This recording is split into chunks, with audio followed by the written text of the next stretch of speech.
Assalamualaikum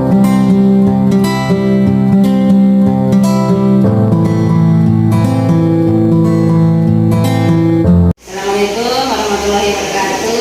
Bagaimana kabarnya Pak Johan hari ini? Waalaikumsalam, alhamdulillah baik-baik saja Bu. Baik, kali ini saya akan melakukan praktikan rangkaian supervisi pembelajaran dengan menggunakan paradigma berpikir coaching dan melakukan praktik supervisi akademik tersebut. Kali ini saya tidak sendiri, saya ditemani oleh Pak Johan. Beliau adalah guru mata pelajaran bahasa Indonesia. Dan bagaimana kabarnya hari ini Pak? Alhamdulillah baik-baik kabar saya Bu. Baik Pak, Oke, karena sebentar saya akan mengamati bagaimana jalan proses pembelajaran yang Bapak lakukan di kelas. Saya akan menjelaskan terlebih dahulu tujuan yang dilakukan supervisi ini adalah semata-mata untuk meningkatkan kualitas dalam proses pembelajaran, kemudian antara masukan dan bimbingan dengan mengembangkan kemampuan Pak Johan makin meningkat lagi dan dapat memberikan pembelajaran yang bermanfaat untuk murid.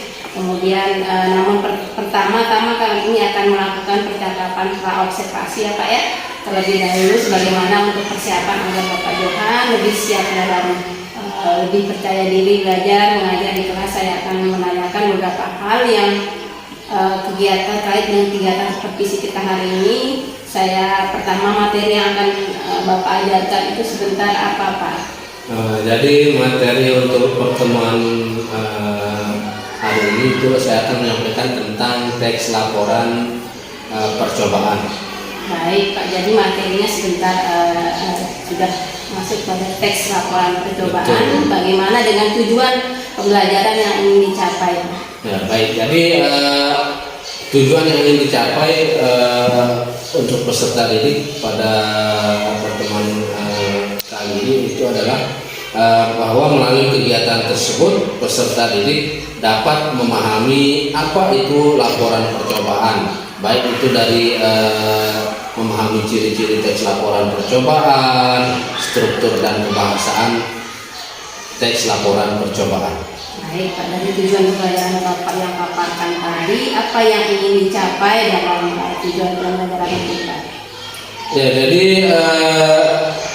tentu area pengembangan yang lebih lengkap nantinya akan berpihak kepada peserta didik, baik itu seperti RPP yang memuat pembelajaran berdiferensiasi, pengembangan sosial emosional, juga tentu penggunaan media pembelajaran yang menarik dan menyenangkan. Baik Pak, sekali cara pengembangannya yang akan Bapak Johan capai nantinya adalah kedua dan ketiga. Cara pengembangan yang Bapak ungkapkan nanti adalah adakah secara spesifik gitu ingin yang dikembangkan Bapak dalam melakukan suatu pembelajaran dalam kelas nanti? Baik, jadi saya rasa pembelajaran ini tentu sudah saya terapkan, yang mana nanti saya akan menggunakan strategi pembelajaran dan menggunakan metode PBL, ini problem basic learning dan model. Oke Pak, spesifiknya dalam pengembangan pembelajaran yang tadi Bapak sampaikan, bagaimana strategi yang dipersiapkan dalam tujuan pembelajaran yang Bapak baik itu metode pembelajaran yang Bapak gunakan nanti? Ya, jadi seperti yang sudah saya sampaikan tadi, penggunaan metode problem basic learning dan model ini nanti itu yang akan kita terapkan kepada peserta didik supaya peserta didik dapat dengan mudah menangkap serta menerima materi yang akan kita sampaikan nanti. Baik Pak, strategi pembelajarannya yang tadi adalah dengan menggunakan metode PBL ya Pak? Betul Bu. Nanti setelah jam istirahat saya akan melihat dari pembelajaran Pak ya, proses PBL-nya. Dan terakhir, apa harapan Bapak dari observasi yang kita lakukan bersama nanti? Tentu harapan saya di sini itu adalah bahwa pembelajaran saya di kelas nanti bisa berjalan sesuai dengan apa yang saya harapkan. Tentu murid-murid bisa nanti terlibat lebih aktif dan bisa mengerjakan tugas dengan baik. Baik, berharap demikian pembelajaran yang Bapak berjalan dengan baik dan lancar. Ya Pak ya, jam pelajaran Bapak Johan nanti jam istirahat ya Pak. Betul Bu, setelah jam istirahat. Baik, karena masih ada beberapa menit lagi Pak jam istirahat. Siapa tahu Bapak Johan ingin bersiap-siap terlebih dahulu. Nanti setelah jam istirahat saya masuk di kelasnya dan Bapak Johan untuk melihat dan mencatat apa saja yang terjadi di dalam kelas ya Pak ya. Ya Bu. Setelah melakukan investasi nanti di kelas nanti saya akan melakukan kembali percakapan observasi pasca observasi yang Bapak lakukan. Terima kasih ya Pak ya. Iya Bu, sama-sama Bu. Baik, itulah tadi percakapan dari observasi kita. Terima kasih dan sampai jumpa di kelas untuk proses observasi.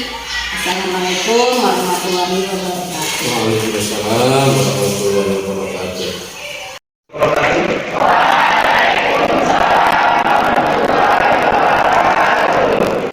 Apa kabarnya hari ini? Baik. Nah, jadi untuk pertemuan kali ini kita akan membahas tentang laporan percobaan. Ya, laporan percobaan. Sebelumnya, apa kalian pernah mencoba membuat sesuatu, entah itu berupa kerajinan, entah itu berupa alat-alat permainan dan lain sebagainya? Pernah tidak? Tentu kita pernah membuat suatu percobaan. Seperti contoh membuat layang-layang bagian laki-laki. Jadi ketika kita akan membuat layang-layang, tentu kita harus menyiapkan alat-alat dan jadi itu juga masuk ke dalam bagian dari kita melakukan suatu bentuk percobaan. Baik. Kita perlu memahami terlebih dahulu apa itu tentang teks laporan percobaan. Jadi kalau di dalam materi ini, teks laporan percobaan itu pembahasannya nanti di awal itu ada 3. Yang pertama itu adalah apa itu teks laporan, apa itu teks deskripsi, dan apa itu teks eksplanasi. Jadi teks laporan itu berbeda, teks deskripsi tersebut berbeda, teks eksplanasi juga berbeda. Meskipun nanti sama-sama ada kemiripan, tetapi di dalam proses ya, untuk dapat kita memahami perbedaan dari ketiga teks tersebut itu melalui suatu proses. Saya jelaskan terlebih dahulu bahwa di dalam teks-teks tersebut ada perbedaan yang nampak, yang mana kalau di dalam teks laporan tersebut kita dapat mengambil suatu kesimpulan adalah teks yang tujuannya itu adalah untuk melaporkan suatu peristiwa, kejadian, ataupun keadaan. Itu kalau teks laporan. Kalau teks deskripsi ini, saya kira teks deskripsi ini sudah ada di dalam materi kelas 8.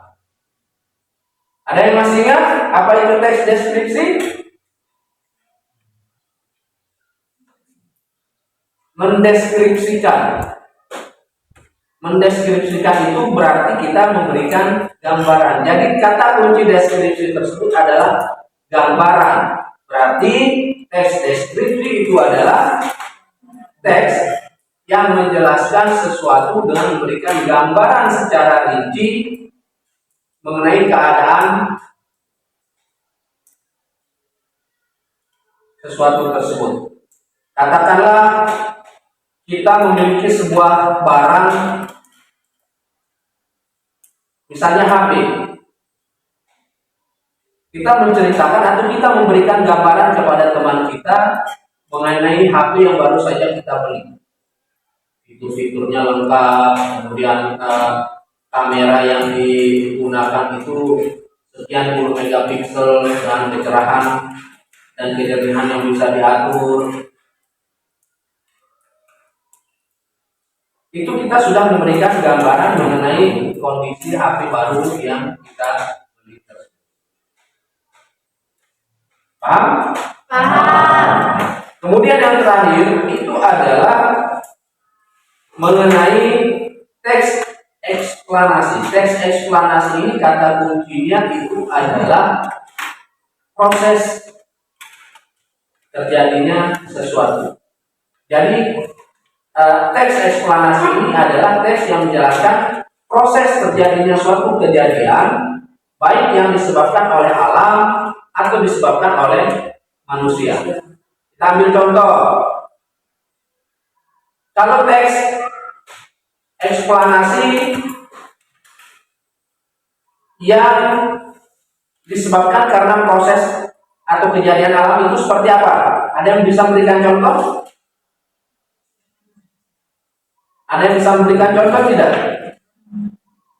Contoh teks eksplanasi yang disebabkan oleh alam.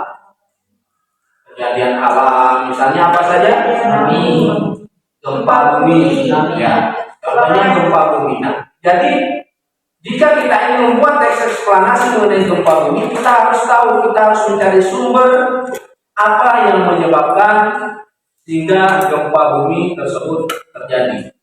Paham? Dari kita mencari sumber itu nanti akan dijelaskan, akan dirincikan seperti apa proses sehingga gempa bumi tersebut dapat terjadi. Katakanlah bencana tsunami. Ya. Proses atau kenapa tsunami tersebut bisa terjadi? Ada prosesnya. Ya. Prosesnya apa? Tinggal kita cari tahu.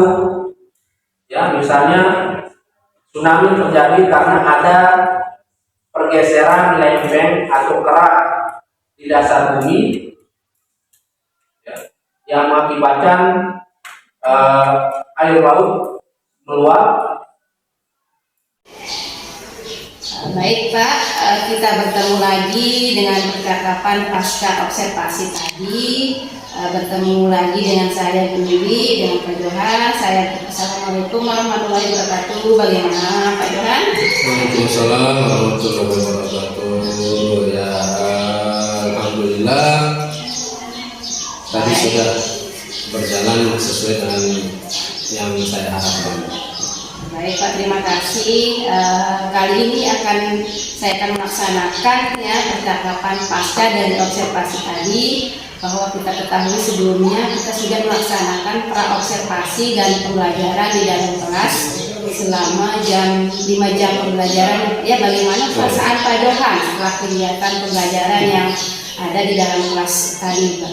Tentu perasaan tadi melihat peserta didik itu alhamdulillah senang, karena dalam proses pembelajaran yang tadi sudah berjalan sudah cukup baik dan lancar, walaupun tentunya masih ada beberapa dari peserta didik di dalam kelas itu terlihat masih kurang fokus di dalam menerima materi pembelajaran. Baik, alhamdulillah saya pun melihatnya tadi dalam proses pembelajaran yang berjalan dengan baik. Kemudian bagaimana Bapak dapat menilai sendiri performa dalam kegiatan pembelajaran tadi. Ya, jadi kalau saya melihat tadi, saya masih perlu beberapa bagian lagi untuk memberikan pemahaman pada peserta didik, khususnya bagi peserta didik yang tadi masih kurang fokus di dalam menerima materi. Nah, di sini Pak, apa yang membuat Bapak Johan menilai sedemikian? Ya, jadi saya menilai berdasarkan pembelajaran di dalam kelas sudah lumayan cukup baik, Bu. Kalau saya menilai, saya juga tentu perlu nanti di dalam proses kegiatan pembelajaran perlu memotivasi siswa supaya lebih giat lagi belajar dan tepat waktu tentunya di dalam mengerjakan tugas di dalam kelas. Nah, itu Terima kasih Pak. Ya boleh saya menyampaikan hasil dari pengamatan Pak Johan. Ya Bu, silakan boleh. Jadi menurut pengamatan saya, pembelajaran yang dilakukan telah berjalan dengan baik dan sesuai dengan harapan, di mana tujuannya adalah pembelajaran yang Bapak kembangkan tadi dalam kelas nampak di pembelajaran tadi ya, yakni murid-murid antusias dan sudah menyelesaikan belajar dengan kebutuhan siswa. Nah dari sini saya menilai kelihatan belajar sudah sesuai dengan menerapkan pembelajaran berdiferensiasi, kemudian modelnya pembelajaran yang baik sehingga murid mengetahui materi dengan baik. Baik Pak, selanjutnya kira-kira apa kendala yang Bapak ketahui dalam proses pembelajaran? Ya, tentu kendala saya Bu di sini adalah ada dari peserta didik yang tidak mau melaksanakan tugas dan motivasi belajarnya itu semakin menurun.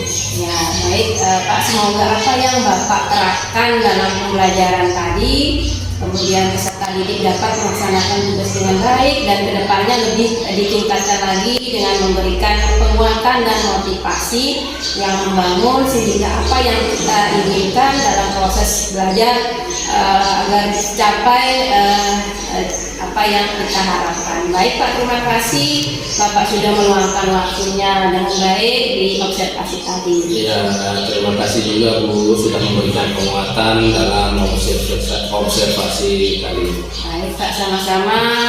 Saya ucapkan terima kasih banyak. Assalamualaikum warahmatullahi wabarakatuh. Waalaikumsalam warahmatullahi wabarakatuh.